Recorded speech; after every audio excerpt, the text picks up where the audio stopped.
It sounds like a fable, releasing millions of fish into the heart of one of the world's harshest deserts. The Taklamakan, a place where the wind sculpts endless dunes and the night sky stretches unbroken for miles, seems an unlikely stage for such an audacious experiment. For centuries, this desert has been a symbol of lifelessness, a vast expanse where only the hardiest plants and animals survive. The world scoffed at the idea, calling it a doomed experiment, a waste of water and a threat to fragile ecosystems. Headlines questioned the sanity of the project while experts warned of unintended consequences. Environmentalists voiced concerns about disrupting the delicate balance of the desert, and critics dismissed the plan as a fantasy born of desperation. Deserts and fish are opposites, one defined by absence of water, the other by its abundance.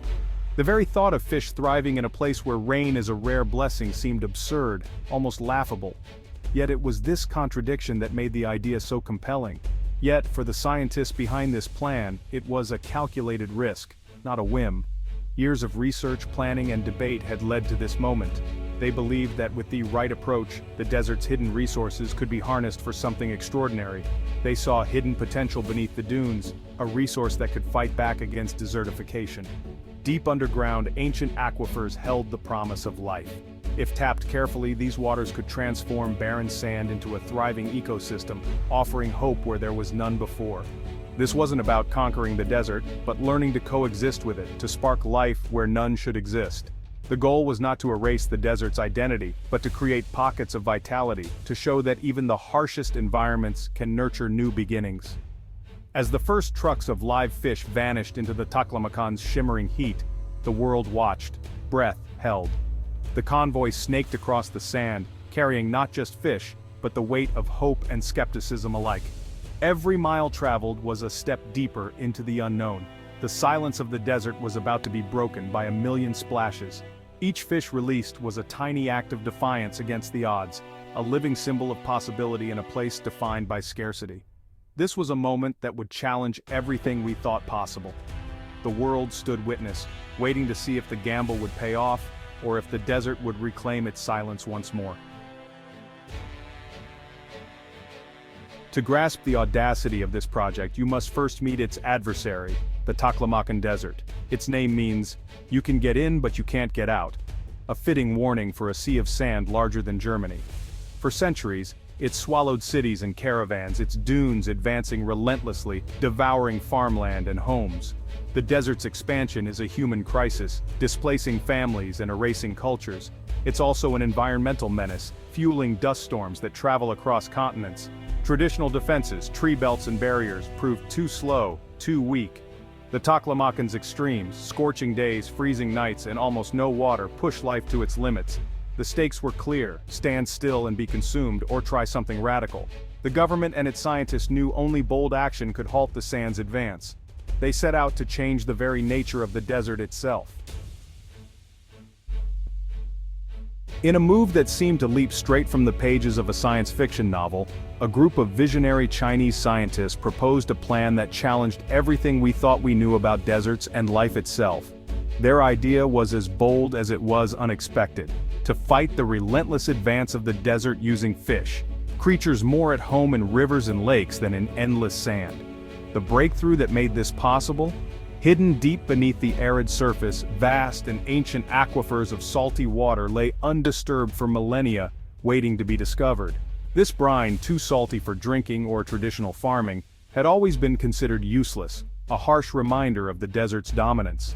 But now, it was about to become the unlikely foundation for a new, thriving ecosystem.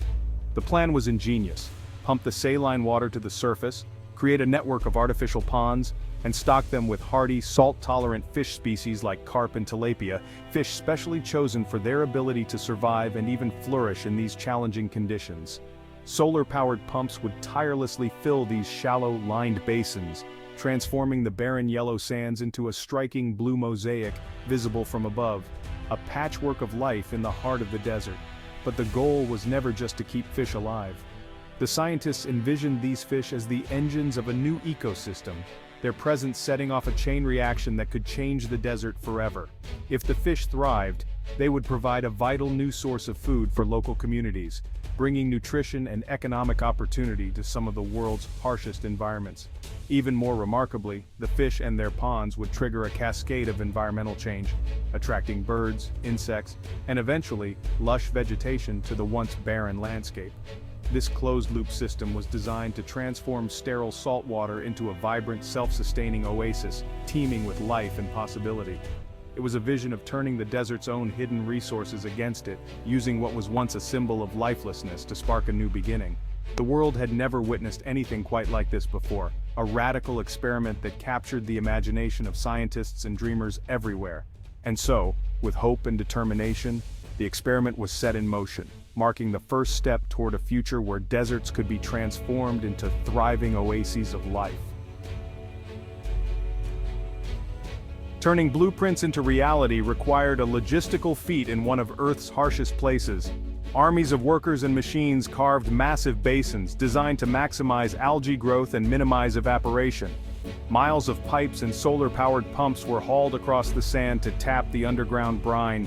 Then came the surreal sight tanker trucks carrying live fish deep into the desert. Workers gently released carp and tilapia into their new, salty homes. For a moment the fish hesitated, then darted into the depths, a living contradiction in a sea of sand. The engineers had created water where there was none, and brought life to a realm of death. But this was just the beginning. The real test, could the fish survive? The team could only watch and wait, hoping their calculations would hold.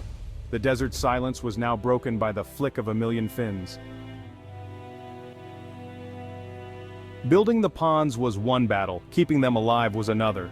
The sun's relentless heat pushed water temperatures to the brink, threatening the fish. Scientists planted salt-tolerant reeds for shade, creating cooler refuges in the ponds. Evaporation spiked salinity, so teams constantly adjusted water levels, balancing chemistry to keep fish alive. Then came the birds. Drawn by the sudden abundance, they threatened to decimate the fish. Instead of fighting nature, scientists adapted. Netting protected the fish, while birds became part of the new ecosystem. Each challenge forced innovation, turning problems into opportunities. The team became ecosystem architects, learning to work with the desert's extremes. This crucible of sun, salt, and sky tested both fish and human ingenuity. Slowly, the experiment matured into a living system. Life was not just surviving, but adapting. The desert was changing. The breakthrough came from an unlikely source: fish waste. In most ponds, waste is a problem. Here it became fertilizer. Fish excrement settled, creating a nutrient-rich layer that transformed the pond's edges. Scientists planted salt-tolerant grasses and shrubs, irrigated by the nutrient-laden water. Plants thrived, stabilizing sand and forming a green ring around each pond. Insects arrived, followed by birds, small mammals, and reptiles, drawn by the new food web. What began as sterile ponds became vibrant, noisy ecosystems. The air buzzed with life. The desert was retreating. Life was now expanding, pushing back the sand. A single fish had sparked a cascade, turning a patch of the Sea of Death into a living wonderland. The transformation was undeniable. The project's impact rippled far beyond ecology. The ponds provided a new, reliable source of protein for local communities. Desert fishing became an industry, creating jobs and new markets. People were trained to manage ponds, harvest fish, and process the catch, lifting families out of poverty. The ponds cooled the air, and the new vegetation formed green barriers, reducing sandstorms and improving air quality. For the first time in generations, the desert's advance was halted in these areas. The harvest was more than fish, it was food, jobs, and hope. The project proved that ecological restoration and human development can go hand in hand. By working with nature, people healed the land and improved their lives. The desert was no longer just a place of loss, it was a place of renewal. The Taklamakan's Desert Fish Project stands as a beacon of hope for a world grappling with the twin challenges of climate change and relentless desertification. In the heart of one of the harshest environments on Earth, a remarkable transformation is underway, one that is rewriting what's possible for arid lands everywhere. The core principles behind this project, using hidden saline aquifers to create life where there was none, can be adapted to deserts across the globe. From the vast stretches of Africa's Sahara to the arid expanses of the Middle East and even the sun-baked outback of Australia, These ideas offer a blueprint for renewal wherever water lies beneath the sand. Imagine, for a moment, green oases springing up to halt the relentless advance of the Sahara, or new sources of food and water supporting communities in the Arabian Peninsula. These aren't just dreams, they are real possibilities inspired by the Taklamakan's success. The model is incredibly flexible. Fish and plant species can be carefully selected and tailored to thrive in local conditions, ensuring that each project is uniquely suited to its environment. Yet the core idea, turning barren land into productive ecosystems, remains the same. This project challenges us to look at so-called wastelands with new eyes, seeing not emptiness but untapped potential and opportunity for growth. It's a powerful lesson in creative problem-solving, transforming what was once considered a liability into a valuable asset. Through innovation and determination, even the most inhospitable places can be brought back to life. In a world where environmental decline often dominates the headlines, the story of the desert fish is a rare and inspiring tale of renewal, resilience, and hope for the future. Of course, not every experiment will succeed on the first try.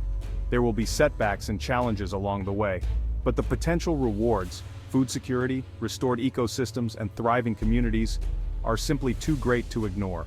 The legacy of the desert fish is living proof that when human ingenuity works hand in hand with nature, we can heal, restore, and transform even the most unlikely places on Earth. The shimmering ponds of the Taklamakan reflect a future where deserts can bloom once more. The next chapter in this story of transformation is waiting to be written, perhaps in deserts yet untouched or in the hearts of those inspired to dream big.